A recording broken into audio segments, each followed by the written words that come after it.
Siapa keturunan Daud sampai hari ini? Bangsa Israel. Gak sampai 5% percaya Yesus. Bangsa itu bukan sekedar diluputkan. Bangsa itu merupakan bangsa yang menguasai semua aspek kehidupan. Sekarang ada tur ke Tel Aviv, yang kita bisa datang ke pabrik-pabrik dan ke kantor-kantor dan mempelajari inovasi mereka. Ada perusahaan namanya Given Image yang membuat kamera terkecil yang bisa masuk ke tubuh manusia. Dunia medis dikuasai, dunia perbankan dikuasai. Saya tinggal 13 tahun di Amerika, punya teman-teman marinir yang suka pergi ke Israel. Saya tanya, ngapain sih ke sana? Belajar. Karena sistem keamanan mereka yang rancang, bukan kita. Bukan sekedar mereka dijaga Tuhan, keturunannya, keluarganya, kerajaannya dikokohkan sampai selama-lamanya. Tak selalu Tuhan menjawab doa, namun Dia beri yang terbaik di waktu yang tepat.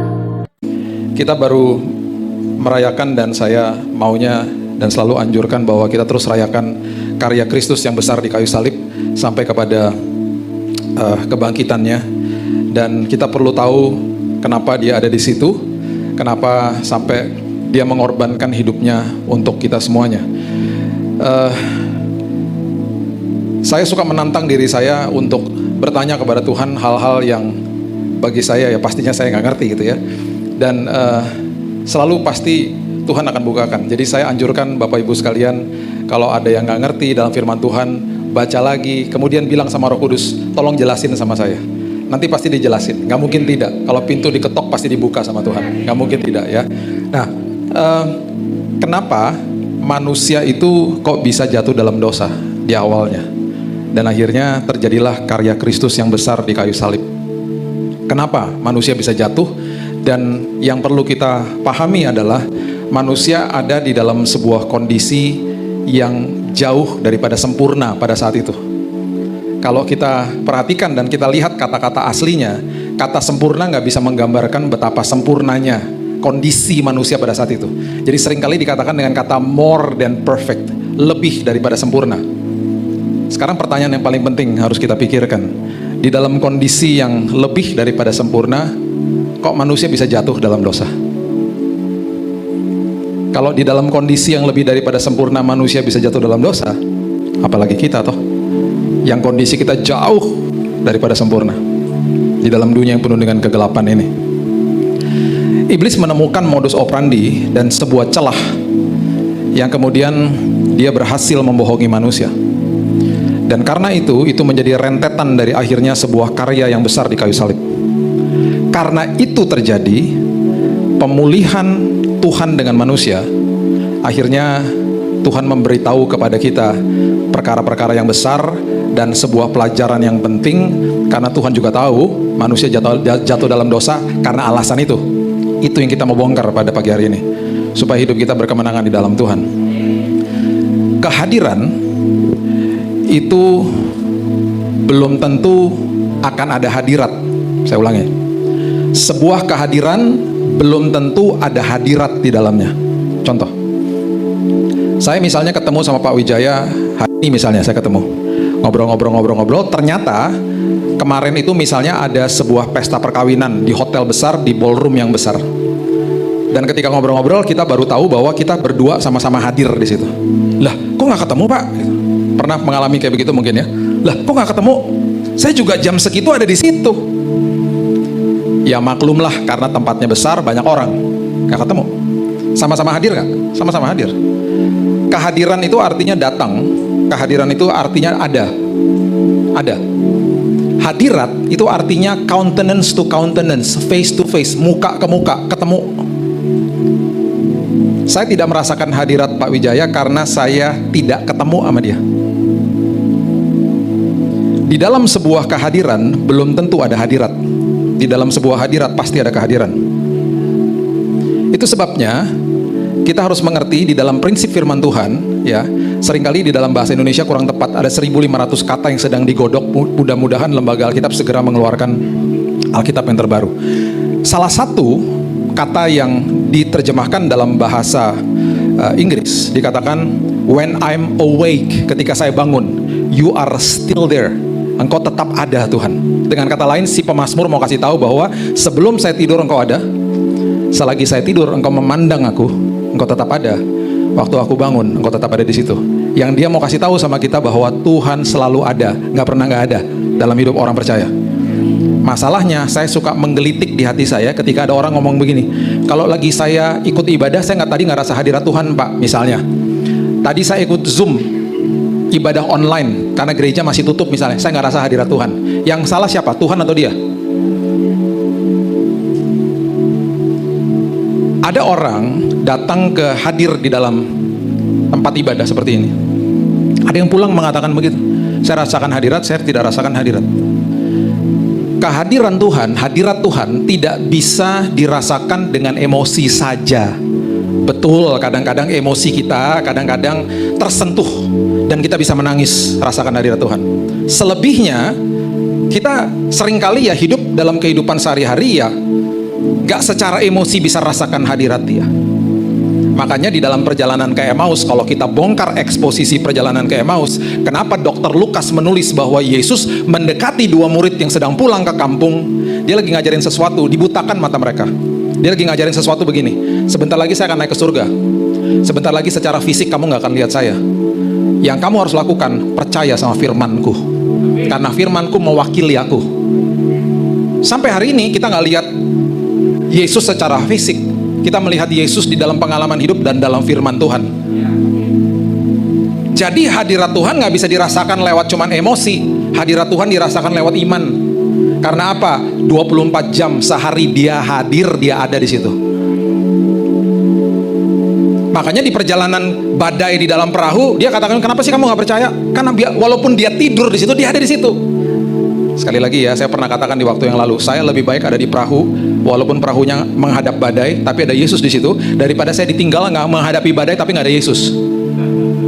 Berarti hidup saya nggak pernah bertumbuh, hidup saya begitu-begitu aja. Saya mendingan ada di dalam badai dan saya bertumbuh di dalam Tuhan. Karena itu berarti saya diberkati sama Tuhan. Itu maksudnya. Nah, kenapa saya ngomong hadirat? Karena iblis berhasil memisahkan hadirat manusia dengan Tuhan. Perhatikan pelajaran ini baik-baik supaya kita menghargai karya Kristus di kayu salib. Oke? Hadirat manusia dengan Tuhan berhasil dipisahkan sama iblis karena dia menemukan celahnya. Coba lihat Kejadian pasal yang ketiga. Ini celahnya. Kejadian pasal yang ketiga ayat 4 sampai ayat yang ke-6 mengatakan begini. Sampai ayat 5 dulu saya baca ya. Tetapi ular itu berkata kepada perempuan itu, sekali-kali kamu tidak akan mati. Dibohongin. Kamu gak akan mati. Padahal Tuhan bilang begini, kalau kamu makan buah itu, you will surely die. Kamu pasti mati. Sebentar saya jelasin maksudnya apa. Tetapi Allah mengetahui bahwa pada waktu kamu memakannya, matamu akan terbuka, kamu akan menjadi seperti Allah, tahu tentang yang baik dan yang jahat. Oke, satu-satu ya. Oke. Kamu pasti mati, itu perintah daripada Tuhan kalau kamu makan buah itu. Perhatikan prinsip ini baik-baik. Kematian di awal sudah ada, tetapi kematian diciptakan dalam kondisi mati. Saya ulang ya. Kalau belum ngopi pasti nggak langsung nangkep nih.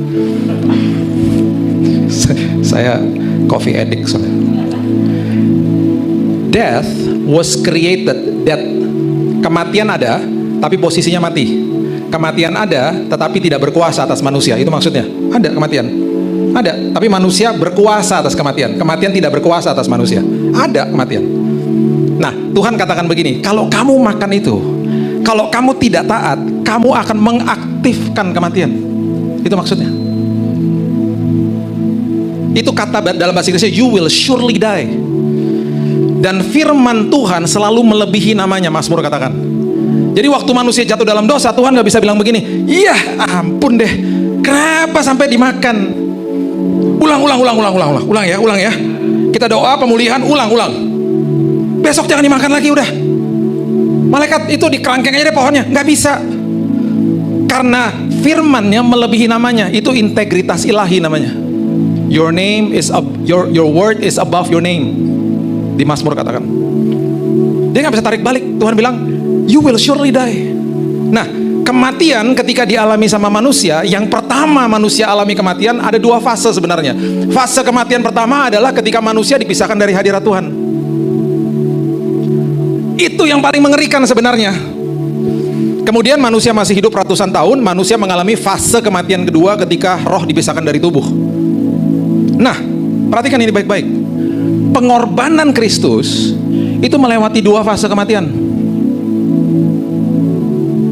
Yang pertama dia dipisahkan dari hadirat Bapa, yang kedua baru dia mati secara fisik. Perhatikan prinsip ini dan kebenaran ini. Alkitab tidak pernah mencatat bahwa Yesus menghadapi kematian fisik fase kematian kedua dengan sangat berat, tidak pernah dicatat. Walaupun pasti berat secara fisik. Tetapi ada sebuah kalimat yang dia teriak kepada Bapanya, "Father, why have you forsaken me?" Kenapa engkau tinggalkan aku? Kenapa harus terpisah hadiratmu daripadaku? Karena seumur-umur hidupnya dia tidak pernah terpisah dari Bapanya. Itu sebabnya dia katakan begini, kalau bisa lalulah cawan ini daripadaku. Bukannya berarti dia gak mau mati, bukan. Kalau bisa ada jalan lain, tapi saya gak terpisah sama hadiratmu. Gak bisa juga. Karena fase kematian yang dialami manusia, A diganti A, B diganti B, itu pengorbanan namanya. Jadi waktu manusia diusir dari taman itu dipisahkan dari hadirat Tuhan. Dan pengorbanan harus lewat itu juga. Makanya dia ketika berdoa peluh bercampur darah. Proses yang namanya proses medisnya itu namanya hematohidrosis. Ditulis sama dokter Frederick Zugibe. Dia tulis begini, itu adalah tingkat stres yang paling akut, sampai peluh bercampur darah. Selama saya praktek, saya nggak pernah lihat orang sampai titik itu. Karena sebelum manusia sampai ke titik hematohidrosis, manusia udah bunuh diri. Manusia udah nggak kuat.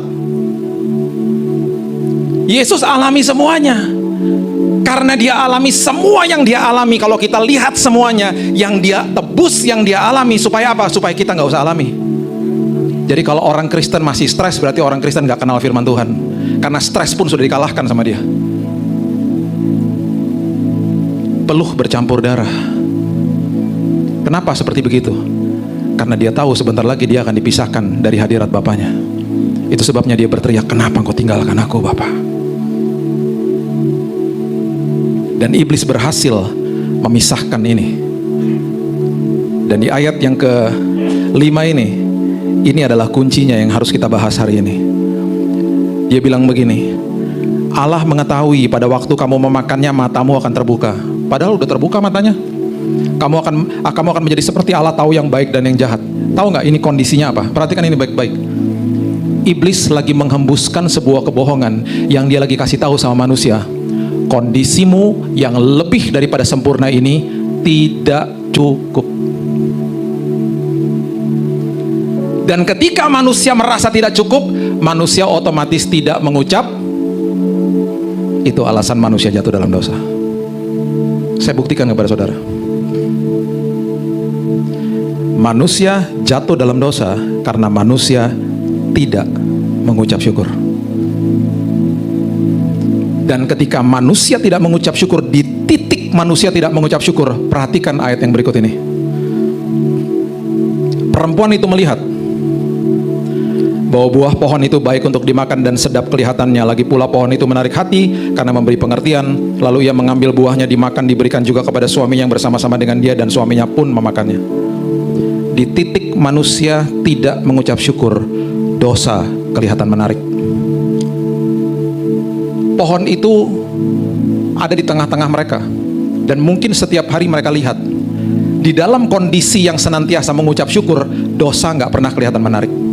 Alkitab tidak pernah mencatat bahwa mereka melihat pohon itu menarik hati dan sedap untuk dimakan buahnya. Tidak pernah. Mereka pasti setiap hari dalam kondisi yang mengucap syukur, lihat pohon itu pasti, itu dia tuh pohonnya. Terus mereka udah cukup rasanya. Mereka udah suka dan penuh dengan sukacita. Mereka tenang-tenang aja hidupnya. Dosa nggak kelihatan menarik. Tetapi di hari di mana iblis membohongi mereka bahwa kondisimu nggak cukup, di hari mereka tidak mengucap syukur, tiba-tiba, hah, kok menarik ya kelihatannya ya.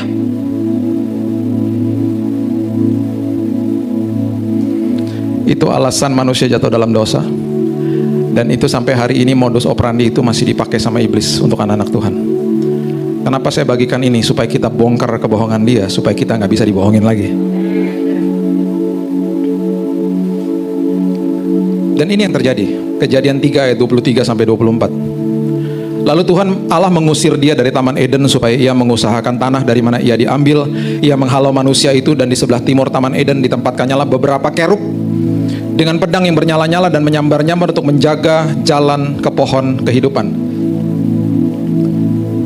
Ini fase kematian pertama. Manusia dipisahkan dari hadirat Tuhan. Dan yang menjaga hadirat Tuhan, saya nggak punya waktu untuk bahas tentang pohon kehidupan ya. Itu segmen sendiri lagi. Kita bahas ini aja dulu. Manusia dipisahkan dari hadirat Tuhan.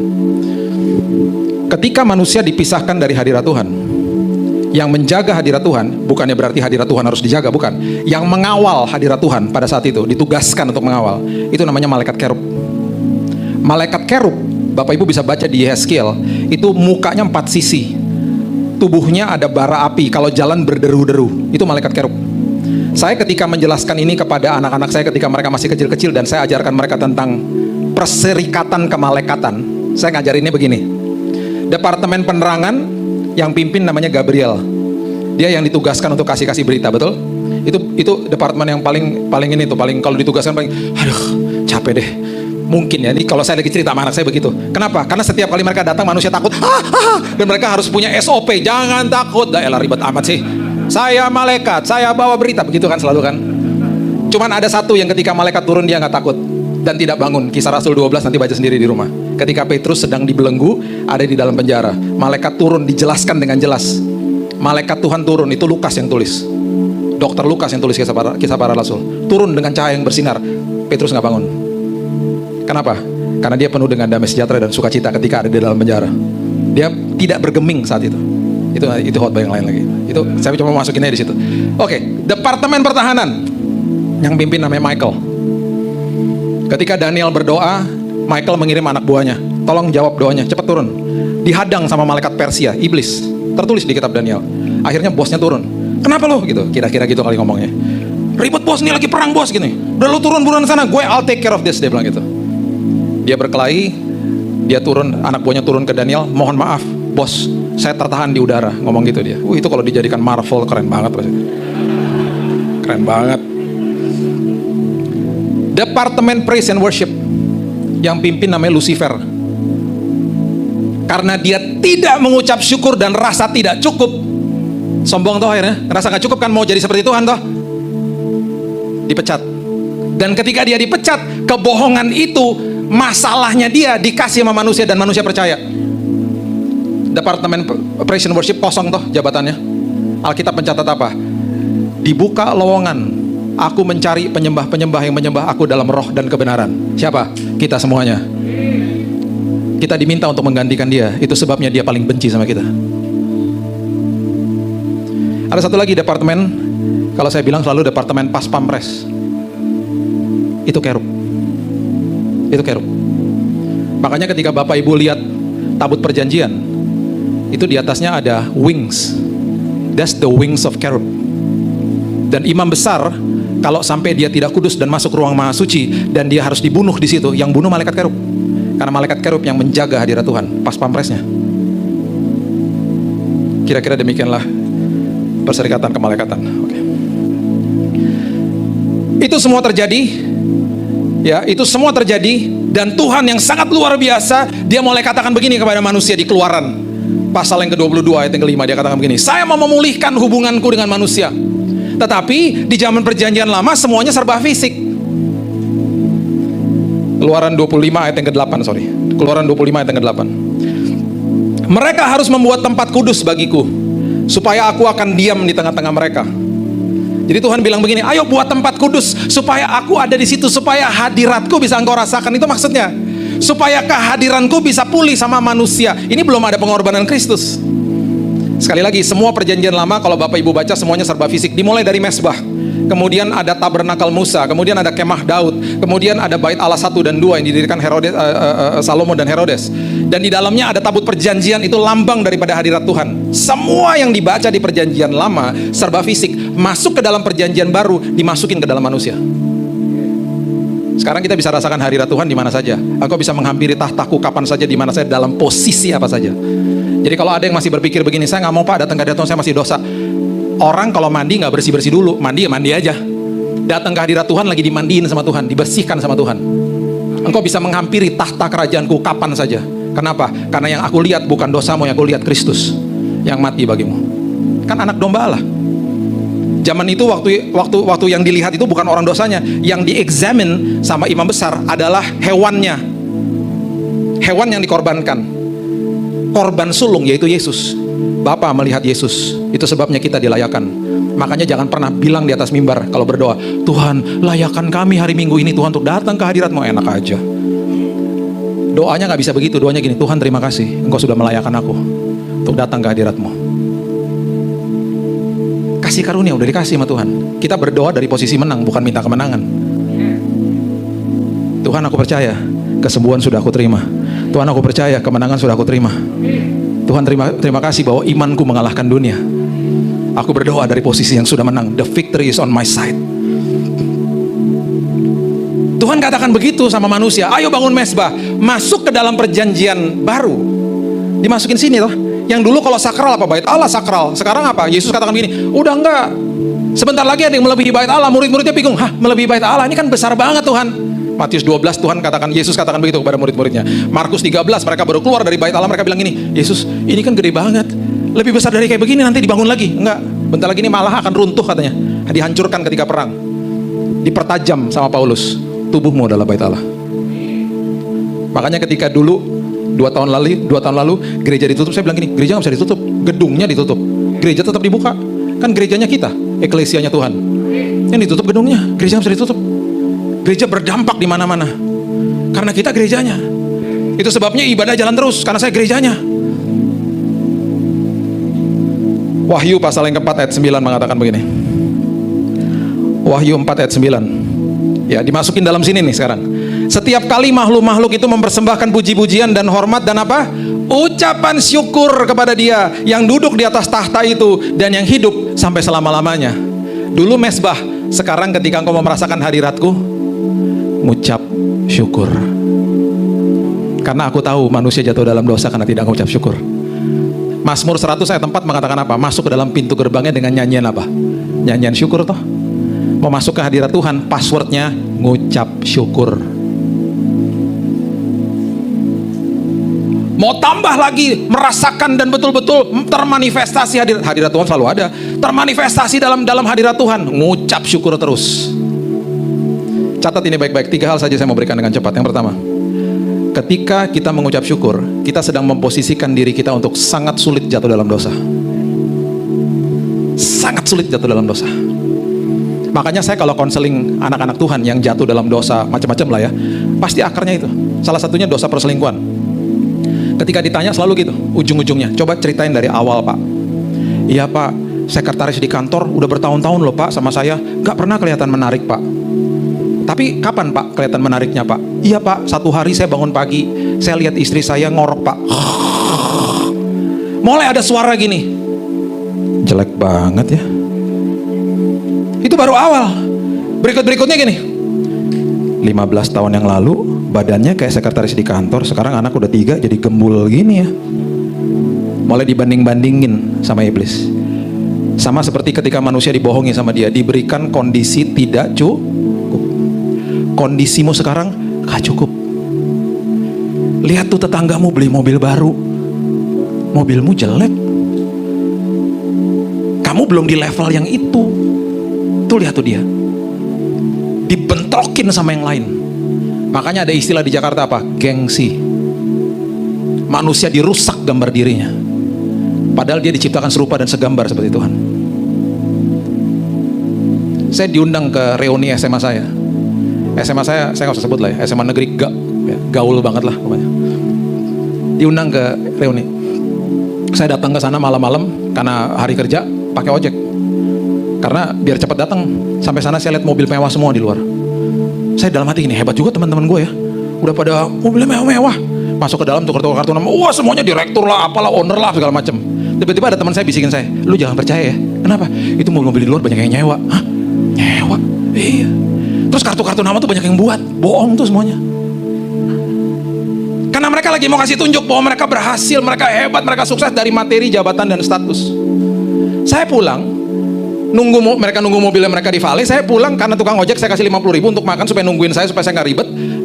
Saya telepon, datanglah ke lobi. Lu naik apa, Bil? Ojek. Waktu saya pulang 1 jam sampai rumah, walaupun pegel-pegel, saya merdeka banget. Di atas ojek saya baru mikir gini, gue merdeka banget ya. Nggak ada rasa gengsi, nggak minder, nggak malu. Nggak tuh, nggak sama sekali nggak malu. Kenapa? Karena serupa dan segambar seperti Tuhan. Hidup saya bukan untuk membuktikan kepada orang lain. Nyantai aja tuh. Saya waktu pulang dalam hati gini, iya ya, baru nyadar, merdeka banget gua.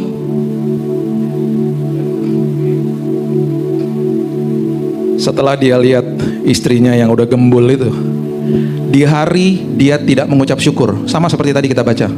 Di hari itu ketika dia masuk kantor, sekretaris yang dilewatin setiap kali kelihatan menarik. Dosa kelihatan menarik. Saya nggak katakan sekretaris itu dosa ya, bukan ya. Iblis memberikan dosa, kasihan banget sekretaris, nggak salah apa-apa. Itu dosa tuh. Orang cantik dibilang dosa ya ngawur juga. Nggak, bukan begitu maksudnya. Dosa bisa diplanted sama iblis di mana aja. Dosa seliweran kok di mana-mana. Tapi dosa nggak akan kelihatan menarik kalau kita hidupnya senantiasa ngucap syukur. Yang kedua, perhatikan Kejadian pasal yang ke-22 ini. Kejadian 22 ayat yang ke-5 mengatakan begini. Kata Abraham kepada kedua bujangnya itu, tinggallah kamu di sini dengan keledai ini, aku beserta anak ini akan pergi ke sana. Ini bicara soal tanah Moria. Tanah Moria adalah tempat di mana dia akan mengorbankan Ishak. Kami akan sembayang. Kata sembayang adalah worship with thanksgiving, itu artinya, bahasa aslinya. Sesudah itu dia katakan begini kepada bujangnya, aku kembali kepadamu atau kami kembali kepadamu. Berarti Abraham bilang begini, gua nggak tahu apa yang terjadi di atas, tapi gue tahu satu dengan iman, apapun terjadi, gue akan balik lagi sama anak gue. Jadi dia katakan, bukan aku kembali, kami akan kembali. Sebelum dia katakan kami akan kembali, dia worship with thanksgiving. Dia ngucap syukur dulu sama Tuhan. Di dalam ucapan syukur, iman kita terstimulasi. Bayangin, lagi menghadapi masalah, terima kasih ya Tuhan. Aku gak punya drone di atas, aku gak bisa lihat ujungnya. Tuhan bisa lihat. Pimpin aku aja ya Tuhan, aku gak bisa lihat soalnya. Aku percaya sama pimpinanmu. Aku tidak lagi mau mempertanyakan bagaimana, kapan, dan sampai di mana. Aku mau ikut sama Tuhan aja, pimpinan Tuhan. Pimpin ya Tuhan. Tuhan yang bisa lihat kok semuanya. Tuhan bahkan sudah ada di hari esok aku, karena Engkau menembus waktu Tuhan. Aku gak bisa lihat. Pimpin aku aja Tuhan. Dan selagi aku berjalan, walaupun di depan mata jasmaniku gak enak, aku senantiasa akan kasih tahu, Tuhan Kau baik ya Tuhan, Kau luar biasa. Aku belajar memandang kepada Tuhan, bukan mandang masalahku Tuhan. Sama seperti dari 12 pengintai ketika mereka pulang, mereka katakan, betul mereka raksasa, tetapi Tuhan saya lebih raksasa. Tuhan saya lebih hebat, Tuhan saya lebih luar biasa. Masalah saya besar, tapi Tuhan saya lebih besar. Iman kita akan terstimulasi. Makanya kondisi kesehatan jiwa, ketenangan jiwa nggak bisa diukur dari apa yang terlihat. Manusia mengejar hal-hal yang terlihat, jabatan, harta, status. Manusia lupa kenapa dikejar? Karena mau dipertontonkan sama orang lain. Manusia lupa, manusia tidak kejar yang namanya damai sejahtera, sukacita, hikmat, pengharapan, hal-hal yang ada di dalam yang memperkaya hidupnya. Makanya kenapa teman saya yang tinggal di kos-kosan dengan gaji awal sebuah perusahaan kecil, hidupnya happy-nya minta ampun. Teman saya satu lagi, dua-duanya anak-anak Tuhan kok, suka ke gereja, setiap minggu rajin ke gereja. Yang satunya lagi punya apartemen, rumah hebat di perumahan yang sangat hebat lah di Jakarta. Satu hari loncat dari apartemennya, bunuh diri. Dua-duanya dengar firman. Yang satu ngucap syukur, yang satunya gak ngucap syukur. Banding-bandingin hidupnya sama orang lain, gak pernah rasa cukup. Oke, yang terakhir, 2 Tawarikh 20 ayat yang ke-13 mengatakan begini. 2 Tawarikh 20 ayat yang ke-13. Sementara itu seluruh Yehuda berdiri di hadapan Tuhan, juga segenap keluarga mereka dengan istri dan anak-anak mereka. Kenapa? Karena Bani Moab dan Bani Amon mau menyerang mereka. Bani Moab sama Bani Amon adalah bani yang lahir dari insest. Ketika mereka perang, bukan sekedar serdadu yang dibunuh, anak dan istri diambil sebagai budak. Makanya seluruh bangsa menghadap Tuhan. Ayat 17, dalam peperangan ini tidak usah kamu bertempur, hai Yehuda dan Yerusalem. Tinggallah berdiri di tempatmu dan lihatlah bagaimana Tuhan memberikan kemenangan kepadamu. Janganlah kamu takut dan terkejut, majulah besok menghadapi mereka, Tuhan akan menyertai kamu. Oke. Mungkin aja mereka bertanya begini, Alkitab tidak mendokumentasikan. Bawa senjata nggak? Tidak. Panggil teman-teman negara sekutu? Tidak. Terus majunya gimana? Menghadapi musuh. Tuhan katakan begini, ayat 21. Setelah Tuhan berbicara, mereka melakukan ini. Ayat 21. Setelah ia berunding dengan rakyat, ia mengangkat orang-orang yang akan menyanyi nyanyian untuk Tuhan dan memuji Tuhan dalam pakaian kudus yang semarak pada waktu mereka keluar di muka orang-orang bersenjata. Sambil berkata, nyanyikanlah nyanyian syukur bagi Tuhan, bahwasannya untuk selama-lamanya kasih setianya. Dengan kata lain, Tuhan katakan begini, maju dengan ucapan syukur. Bergetar nggak lututnya? Pastilah. Disuruh berhadap sama musuh yang bersenjata, Alkitab katakan. Majunya nggak bawa apa-apa. Majunya ngapain? Nyanyikan nyanyian syukur bagiku. Dengan kata lain, Tuhan katakan begini, kamu tahu kan, kalau kamu mengucap syukur, hadiratku turun. Dan ketika aku turun dengan hadiratku, aku bawa malaikat kerub sama-sama aku. Dan apa yang terjadi? Kebingungan dong mereka, berperang satu sama lain. Kan kalau jalan berderu-deru, 4 sisi, ada bara api kalau datang. Malaikat kerub. Yang terjadi adalah di ayat yang ke-24. Ketika orang Yehuda tiba di tempat peninjauan di padang gurun, mereka menengok ke tempat laskar itu. Tampaklah semua telah menjadi bangkai berhantaran di tanah, tidak ada yang terluput. Mati semuanya.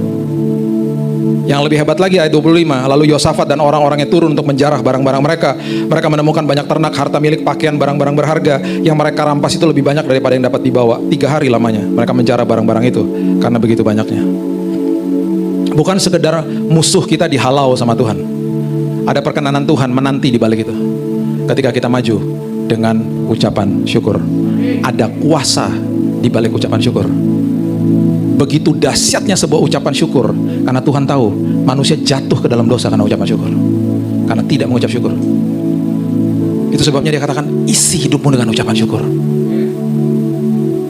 Bapak Ibu sudah tahulah kondisi saya waktu saya sakit. Hal pertama yang saya katakan kepada istri saya ketika saya divonis mati, saya bilang gini, sayang, tiap hari jangan sampai lupa kita perjamuan dan kita nyanyikan nyanyian syukur kepada Tuhan, karena ada kuasa di balik ucapan syukur. Setelah saya disembuhkan sama Tuhan dalam hitungan hanya 1 bulan, waktu istri saya ngecek ke bawah, sekali lagi ya, saya pergi ke Singapura dirawat di sana, itu karena kemurahan Tuhan.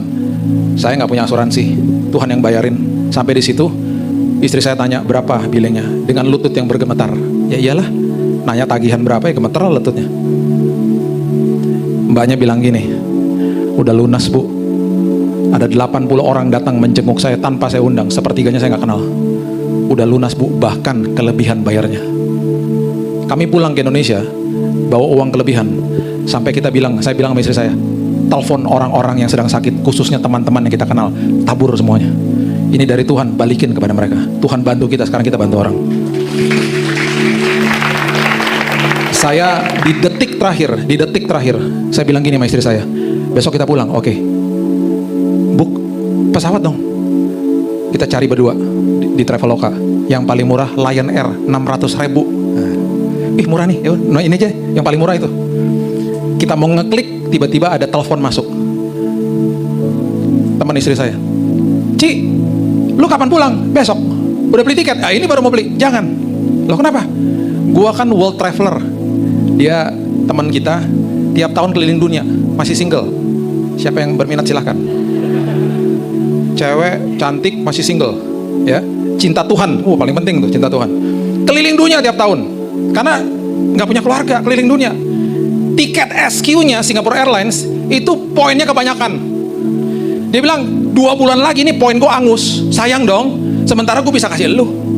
Udah tenang dulu, gue urus, minta nama lu. Nah, setengah jam kemudian ada email masuk, kita berdua dikasih bisnis kelas sama dia. Saya pulang, saya duduk di bisnis sampai saya fotoin. Udah disembuhin Tuhan, dibayarin sama Tuhan, dikasih bisnis kelas lagi pas pulang. Itu yang saya ingat sama Yosafat. Ketika musuhmu dihalau, di balik itu ada perkenanan Tuhan. Kenapa? Mengucap syukur. Saya akan tutup dengan ini ya. Daud bilang begini sama advisernya, Nabi Nathan.